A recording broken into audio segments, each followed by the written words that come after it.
This story isn't about a clever criminal mastermind. It isn't about someone who slipped through the cracks of society until fate caught up with him. This is the story of a boy who was told his whole life that he was special, untouchable, and above consequences. And when that boy grew into a young man, he took a life, not out of desperation, but out of sheer arrogance. His name was Ethan Walker, and his trial would become one of the most chilling displays of entitlement, denial, and eventual collapse that Franklin County had ever seen. But before the world watched him fall apart in court, before the smirk was wiped off his face, there was a night that changed everything. The night David Campbell lost his life. It was an ordinary evening in Franklin County. The Campbells were a family much like any other, stable, grounded, beloved by their neighbors. David Campbell, the father, was the kind of man people trusted without hesitation. He was known for his generosity, the kind of neighbor who shoveled your driveway before you even asked.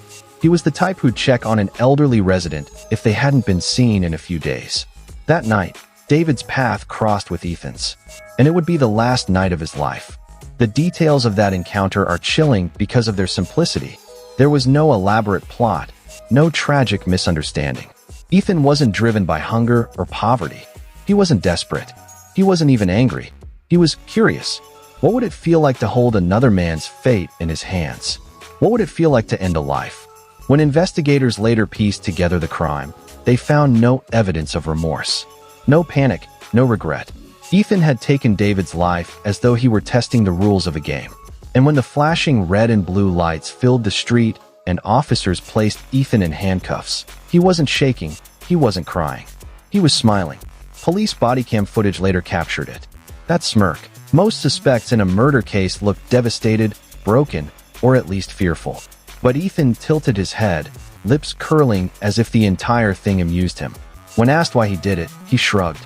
When asked if he understood the charges, he raised his eyebrows as if it were a joke. One officer later testified. He didn't look like a scared kid. He looked like someone who thought we were interrupting his fun. That smirk would follow Ethan into every headline, every courtroom sketch, and every whispered conversation in Franklin County. It was the smirk of someone who thought consequences didn't apply.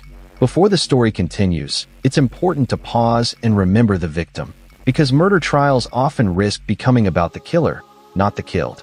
David Campbell was 52 years old, a husband, a father, a man who had built his life around quiet service to others.